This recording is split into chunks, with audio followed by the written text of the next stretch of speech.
ummadin akhlaaqdu ay ka baaba'do iyo dhaqanka suubani waxa ay dhibaato u geysataa amaba ay sababtaayay galaafataa in ka badan inta madaaficda iyo diyaarada iyo dababaadku ay galaafanayaan waayo ruuxu hadduu dhinto waa laga sabraa oo ayaamo waxa la xasuustaa waa laga sabraa laakiin ruux nool oo mayita baa jira qof nool oo arrada dul soconaya oo haddana dhintay xaguu ka dhintay wuxuu ka dhintay damiirka wuxuu ka dhintay dadnimada wuxuu ka dhintay wanaagga wuxuu ka dhintay akhlaaqda iyo dhaqanka suuban buu ka dhintay kaasi joogidda arrada uu joogaa macno ma laha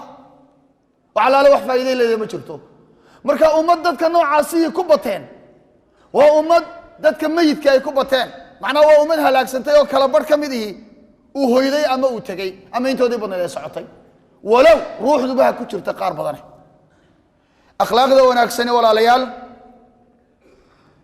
waa waxa qiimo iyo qaayo u yeelo bulsho qayrkeedna dhaafiya in laga haybadaystana arrada korkeeda intay saaran tahay sabab u noqda aquulu maa tasmacuuna waastaqfirullah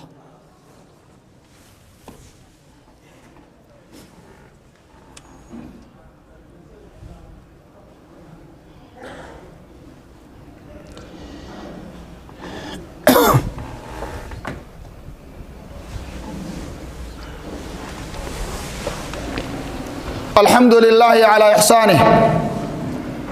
والشكر له على توفيقه وامتنانه وأشهد أن لا إله إلا الله تعظيما لشأنه وأشهد أن محمدا عبده ورسوله الداعي إلى رضوانه بلغ الرسالة وأدى الأمانة ونصح الأمة وكشف الله به الغمة وجاهد في الله حق جهاده حتى أتاه اليقين وتركنا على المحجة البيضاء ليلها كنهارها لا يزيق عنها إلا هالك فصلوات الله وسلامه عليه ما تعاقب الليل والنهار وما ذكره الذاكرون الأبرار عباد الله ولا ليال وحمانت بلشدنا كسعد ويرر إنه ويررك وحين نقانا كعيدا لين الدول ديغو أما حبال لين أقو بلابو kukaa ka daran oo aynaan dareemayn oo ah burburin bulsho qiyamkeenna dhaqanadeenni suubanaa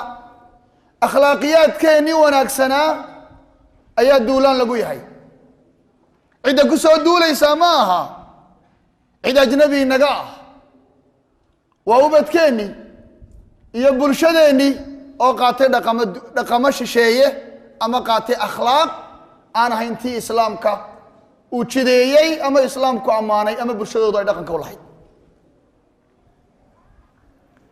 wuxuu waddankeenu marayaa inay dhiiradaan hablaheenni awal waxaa la arki jiray nin loo taag waayey oo dib jira oo gidaarada seexda oo xabagta caba oo reerkoodu yidhahdaan waa quus ninkaasi waa quus habluhuse way noo dhowrsanaayeen muddaba walow ay jirtay inay markaa xadaaraadka iyo ilbaxnimada dadku sheeganayaan ay marba in naga nuqsaaminaysay laakiin haddana waxyaalaha inuu ku badbaadnay waxaa ka mid ah in habluhu inoo ilaashanaayeen oo dhaqankeenni uu noolaa oo waalidku uu ka adkaa inantiisa waxaynu ku jirnay ilaa haddana aynu ku jirnaa walilaahi alxamd dee bulshooyinka islaamka ugu wanaagsan ee ugu dhaqanka fiican leh laakiin taasi waxaad moodaa inaanay sii soconayn haddaynaan gaadh ka hayn oo aynaan gaadhka labanlaabin oo aynaan dareenkeenna soo jeedin waata hablaheenni qaar ka midii ku dhiiranayaan in xeer ilaaliyo loo sameeyo hadday suuqa qaawanaan ku maraan ninkiisii keeshale haddaan xidha bay tidhi waa in xeer ilaaliyo la helaa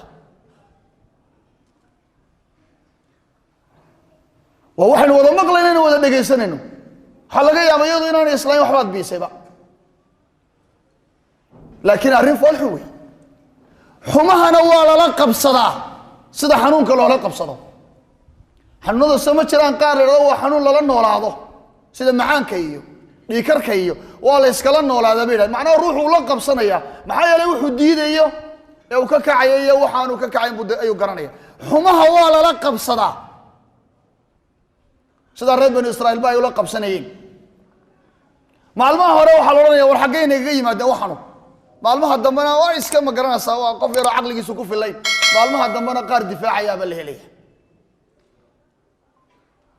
taynagoo la yaaban oo arrinkaasi uu jiro ba dhawaan waxa TV-ga Universal uu qabtay dood inaba waxay leedahay ninkayga hooyadii gurigayga ma iman karto waa inuu iga fasax qaadaa markay imanayso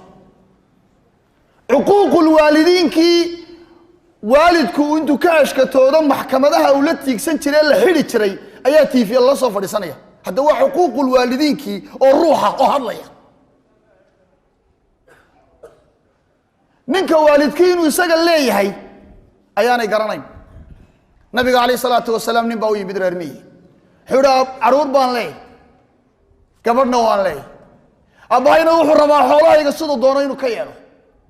nabigu muxuu uga jawaabay anta wa maluka li abik ba nabigu kaleey salaatu wasalaam adiga xoolahaaga baa abaha baa nabigu sallallahu alayhi wasallam ninkan ay leedahay waa ninkayga ku dhadhabayso inay hooyadii leedahay ma oga nin gabigiisaba la leeyahay ayay ku leedahay idan hay qaado hayga fasax qaato waxa cilmigu tilmaameen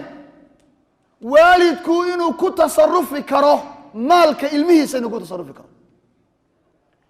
bal culimadu waxay tilmaameen hadduu ilmuhu adoon leeyahay ama adoon waalidkiisa oo kala tashan inuu xoreyn karo maalkiisa inuu sadaqad ka bixin karo isagoo weydiin maantana waxay marayaan ubadkeeni oo magaaladeen dhexdeedii laga leeyahay inagoo daawanayna ninka hooyadii iima iman karto waayo waa shar lugaynayo oo furitaanka islaamuhu sabab u yihiin markaasaa rag ka mid yihiin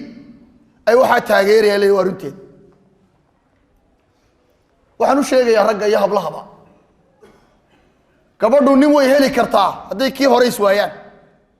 laakiin hooyadeed ma heli karto hadday iswaayaan ninku naagta hadduu furo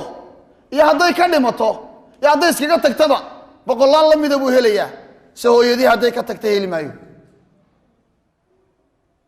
hooyooyinka lugahooda ayuu ilaahay jannada yeelay sida nabigeenu inoo sheegay sallallahu alayhi wasallam jannadu waxay taallaa taxta aqdaami ummahaat baa nabigu sallallahu alayhi wasallam lugaha hooyooyinka hoostooda war xageenu soconnaa xagee laynagu wadaa war dimuqraadiyad iyo doorashooyinkii ma waxaanay inoo dhaleen xorriyatul qowlkii ma waxaan u dhalay ma waxaynu gaadhnay innaga oo